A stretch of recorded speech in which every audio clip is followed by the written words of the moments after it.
Au champ, alors il fait extrêmement chaud et voilà, je vous montre le paysage du Cameroun. Voilà ça, vous voyez ça sur le Cameroun en plein décembre. Il fait extrêmement chaud et je salue à tous, j'espère que vous allez bien. Alors je fais cette vidéo par rapport à l'actualité qui fait le buzz. Cette vidéo là de Samuel Eto'o, du président Samuel Eto'o, en train de menacer, n'est-ce pas, un youtubeur visiblement mal poli. Voilà.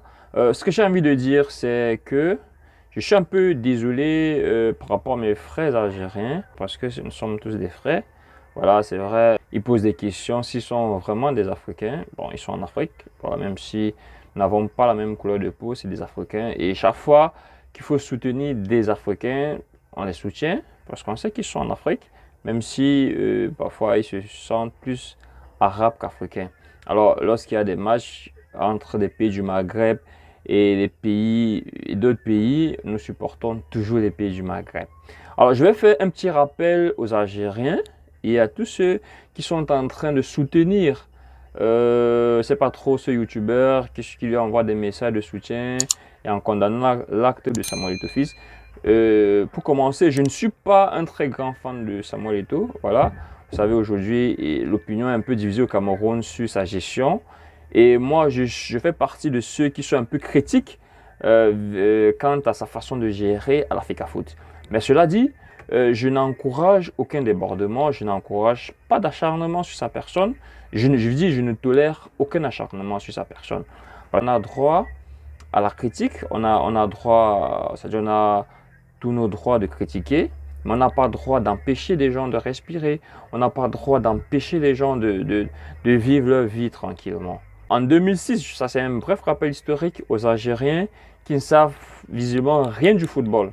En 2006, le Cameroun arrive à Abidjan, bat la Côte d'Ivoire, voilà, 3 buts à 2, avec 3 buts d'Achille Webo et 2 buts de Didier Drogba. Le dernier match de qualification du Cameroun devait se jouer à Yaoundé. Et à Yaoundé, le Cameroun affrontait l'Égypte qui était déjà éliminée techniquement, qui était déjà pratiquement éliminé de la course, qui était déjà off pour la qualification de la Coupe du Monde. Alors l'Égypte venait à Yaoundé jouer un match d'honneur, un match honorifique contre le Cameroun. Ça avait dit qu'il n'y avait pas d'enjeu pour l'Égypte. Le Cameroun avait juste besoin de gagner son match pour aller à cette Coupe du Monde. Je crois que c'était en Allemagne. Cette Coupe du Monde 2006 s'est jouée, je crois que c'était en Allemagne, si je ne me trompe pas. Et la Côte d'Ivoire, je crois que la Côte d'Ivoire devait jouer au Soudan. Et la Côte d'Ivoire, même si la Côte d'Ivoire gagnait, il suffisait juste d'une victoire du Cameroun pour qu'on passe. Alors on est arrivé à Yaoundé. Les Camerounais ont tout fait, ils ont essayé, ils ont tout fait.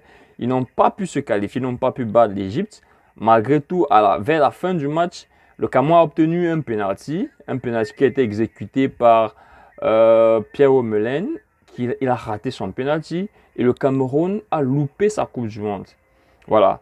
On est resté tranquille, ça a créé des problèmes chez nous dans la tanière.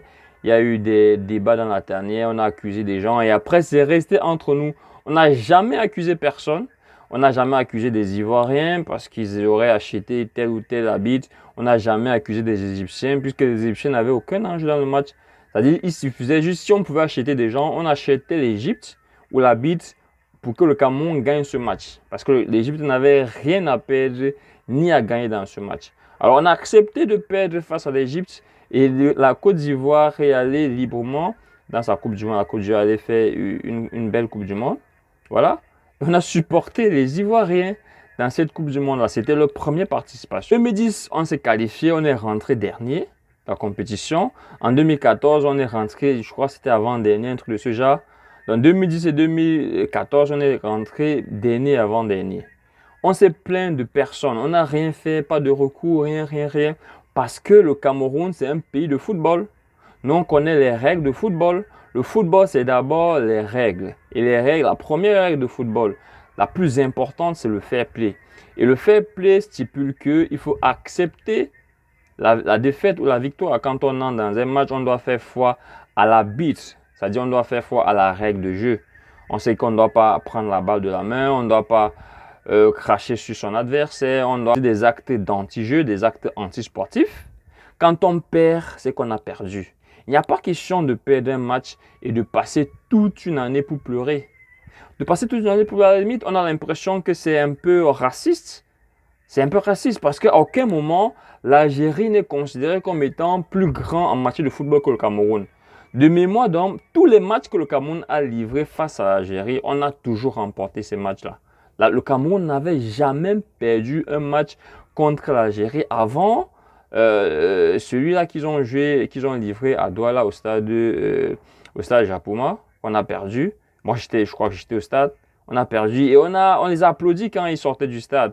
Mais quand on arrive chez eux à Blida, on gagne le match. Les gars ne veulent pas accepter. Moi, je pense que s'ils veulent devenir un grand pays de football, ils doivent apprendre à respecter les règles de football. Voilà 2018. On a manqué la Coupe du Monde. On ne s'est plaint à personne. On n'a rien, c'est-à-dire, on n'a accusé personne. On a été faible. On est resté entre nous. On dit voilà. On n'est pas allé en Coupe du Monde, c'est resté entre nous. On a géré ça en interne. On n'a accusé personne, on n'a pas accusé la BIL, on n'a pas accusé la CAF, on n'a pas accusé la FIFA. On est rentré, on s'est battu comme on a pu pour se qualifier à la Coupe du Monde 2022. On avait promis des choses, on voulait rentrer avec la Coupe. Voilà, c'était la volonté de Samuel Eto'o. On n'est pas rentré avec la Coupe, mais on est rentré avec la tête haute. Pourquoi? Parce qu'on a battu le Brésil. Le Grand Brésil, quintuple champion du monde, on les a battus parce qu'on leur a imposé un rythme de football qu'ils n'ont jamais vu ailleurs. On leur a imposé un rythme de football qu'ils ne pouvaient pas imaginer venant des Africains, venant des Camerounais. Et ce n'est même pas la première fois qu'on bat le Brésil. Je crois qu'à la Coupe des Confédérations 2003, on a battu le Brésil. C'était les demi-finales de la Coupe des Confédérations en 2003. On a battu, c'était au match de poule. Parce qu'en demi-finale, on a battu plutôt le pays de Mario Yepes, je crois bien. Ça doit être le Chili, hein, un truc de ce genre. On les a battus pour se qualifier en finale. On a perdu. On a même perdu un joueur de Marc Vivien Fou et de regretter mémoire. On ne se plaint pas quand on perd. Et quand on gagne, on jubile. Aujourd'hui, on est visiblement le plus grand pays africain en matière de football. En matière de sport même, parce que dans tous les sports, les Camerounais sont représentés. Il y a quoi à pleurnicher? Le football, ça ne doit pas apporter la folie. Non, le football, c'est un jeu. Ça ne doit pas rendre fou des gens. Alors, laissez Samuel Eto'o tranquille. Le gars, voilà, il a ses problèmes. On nous a éliminés avant les huitièmes de finale, alors qu'il nous avait promis la coupe. Donc, il est en train de vouloir gérer ça. Vous venez encore lui apporter des histoires de Blida, il a fait ceci, Gassama s'est monté, s'est descendu. Moi, ça, c'est du harcèlement. Et quand je vois des gens se réjouir de ça, moi, je dis, c'est pas clair. Moi, je suis pas un grand fan de Samuel Eto'o, mais il ne faut pas être un fan de Samuel Eto'o pour savoir que ce garçon, il a exagéré. Parce qu'il y a des vidéos où il achante des Camerounais et il pousse des gens à dire que, je dis quoi, il veut faire croire qu'on a acheté le match, on a fait ceci, mais au Cameroun, on n'a pas, est-ce qu'on a l'argent pour acheter le match? On n'a pas d'école chez nous, on n'a pas de grandes infrastructures chez nous. Le Cameroun est toujours considéré comme un pays pauvre. Croire qu'on peut sortir de l'argent pour acheter des matchs, avec c'est être tubé. On a continué à supporter les Tunisiens à la Coupe du Monde, on a supporté des Marocains. Aujourd'hui, on a supporté les Sénégalais, on a supporté les Ghanéens. Et aujourd'hui, on va supporter les Marocains contre l'Espagne. C'est comme ça, c'est ça l'Afrique.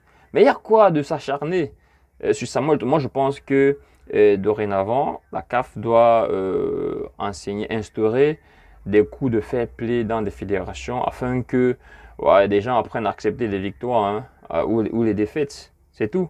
Le Cameroun, c'est un grand pays de football. Il n'y a aucun moment, même si vous demandez à un aveugle, il vous dira que voilà, le Cameroun est 10 fois plus grand que l'Algérie en matière de football.